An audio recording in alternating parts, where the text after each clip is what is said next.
Hello and welcome to the UAAA and Griffin podcast. We are Kevin, Christian, Griffin, and Tyler. Today we'll be looking at the Gilded Age and how it impacted the United States economically, politically, legally, socially, technologically, environmentally, and culturally.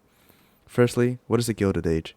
Well, the term was first coined by Mark Twain to describe the period from the 1870s to early 1900s. Gilded meaning being covered in a thin gold layer. It is used to describe how the good improvements covered up the harsh reality. The Gilded Age was dominated by the idea of social Darwinism, an idea created by philosopher Herbert Spencer that applied natural selection, or survival of the fittest, to economics, politics, and society at large. Small businesses, the poor, and others who are at a disadvantage were considered the weak, and powerful corporations and rich people were seen as the fit. Competition was the biggest part of social Darwinism, and was seen as the way in which the weak would be eliminated, and was also what determined who or what was fit. Social Darwinism was used to justify inequality, both socially and economically, during the Gilded Age. Tyler, how did this era affect the United States economically? Well, let's look at how the industrialization of the country took over the agricultural part. Before the time of machines and industries, farmers controlled a big part of the country economically. They controlled the supply of foods where most people went to get their necessities. These markets and farmers started using machinery to ease their workload and make their jobs more efficient. As a result, farming became increasingly commercialized and specialized, and they found themselves getting lazy, which led to many farms running out of business due to the dependency on machinery. This leads to the Second Industrial Revolution, which is an era of increased industrialization, technological progress, and scientific advancement seen during the Gilded Age, which resulted in a flourishing American economy and mass production of goods. An issue had risen that gave these farmers a financial problem. Crop price inflation led to the goods being set at low prices. This was a problem because they still had things like mortgages to pay with the high interest rates. They also struggled to transport their crops to other areas because of railroad prices. Railroads were also being promoted from federal land grants and loans, which were federally owned acreage granted to these companies to encourage them to build rail lines. These railroads and middlemen were able to charge any amount they pleased because they had little competition. So they charged highly to get a bigger profit off these farmers and other cooperatives who benefited from these businesses. As a result, Granger laws were passed in 1874 to regulate the fees that companies and railroads charged farmers to store and transport their crops. But these laws were ruled unconstitutional in Wabash et al. V. Illinois because they attempted to control interstate commerce, which was deemed responsible by the government. A couple of years later, in 1876, the Supreme Court case, Munn v. Illinois, allowed states to regulate certain businesses within their borders. Then, in 1877, we saw the establishment of the Interstate Commerce Commission through the Interstate Commerce Act of 1886. The commission was an agency that set laws for all companies that do business across state lines. This populist-backed law compelled railroads to publish standard rates and prohibited rebates and pools, making the railroad industry the first to be subject to federal regulation. It also showed the federal government dealing with things such as pools and rebates. However, business would still be affected by tariffs, which were taxes levied on imported goods. Like the rise of machinery, high tariffs were designed to encourage rapid industrialization while also protecting the high American wage rates. Political leaders used tariffs as a way to gain supporters, such as Grover Cleveland.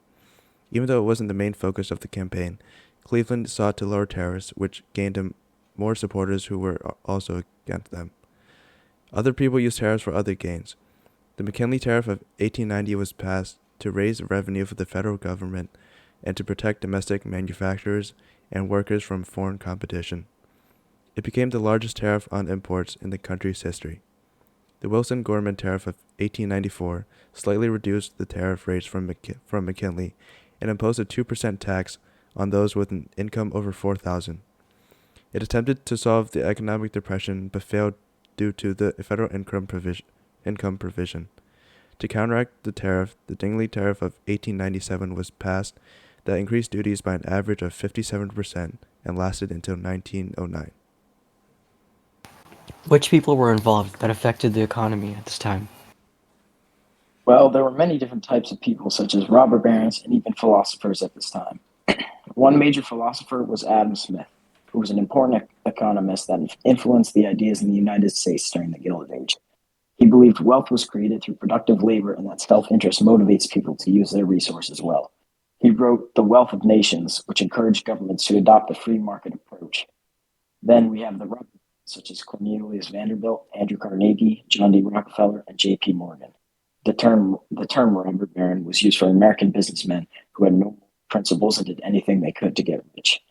Vanderbilt controlled the steamboat business and consolidated railroads under his New York Central Railroad Company, popularized the use of steel rails. Carnegie was a Scottish American labor baron who controlled the steel industry with Carnegie Steel and led the expansion of the American steel industry.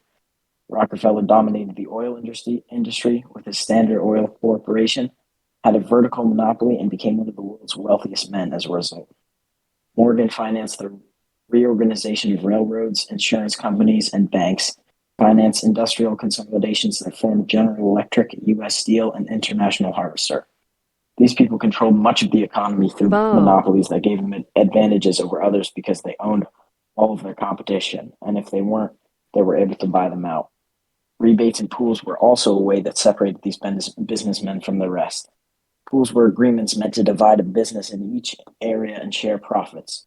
This would keep prices high and competition low. Rebates were a deduction from an amount to be paid. Railroads would give money back to its best customers rather than charging them lower prices. That leads to everyone being paid the same price. An example is how they created major bankruptcy of railroads, where they siphoned money from railroad companies into their own accounts, bankrupting these companies. This, as well as the Sherman-Silver Purchase Act, an antitrust law that required the Secretary of the Treasury to purchase each month 4,500,000 ounces of silver at the price market and back paper currency, helped lead the Panic of 1893, which was a national economic crisis set off by the collapse of two of the country's largest employers, the Philadelphia and Reading Railroad and the National Portage Company, which resulted in 500 banks closed, 15,000 failed businesses, and high unemployment rates. Another example is the credit mobilier scandal, which was a scandal that formed when a group of Union Pacific Railroad insiders created this construction company, then hired themselves to build the railroad with inflated wages. Then they bribed higher officials to keep the scandal from going public. This showed how these programs were able to get things done, even if it was not right. Despite the unfair economic opportunities, these men greatly influenced the American economy through the use of their non-moral schemes. How did these men affect the people of the country? As said before, these robber barons did anything in their power to achieve wealth. Rockefeller, for example, spied on his competitors, extorted money from railroads through rebates, broke unions, and even treated his workers terribly. He owned 95% of the steel industry and drove other steel companies out of business. Then, like most other robbers, he tried to improve his image to the community. He became a philanthropist and donated $550 million by 1937 to hospitals, medical research facilities, and more. How did this era affect the United States technologically?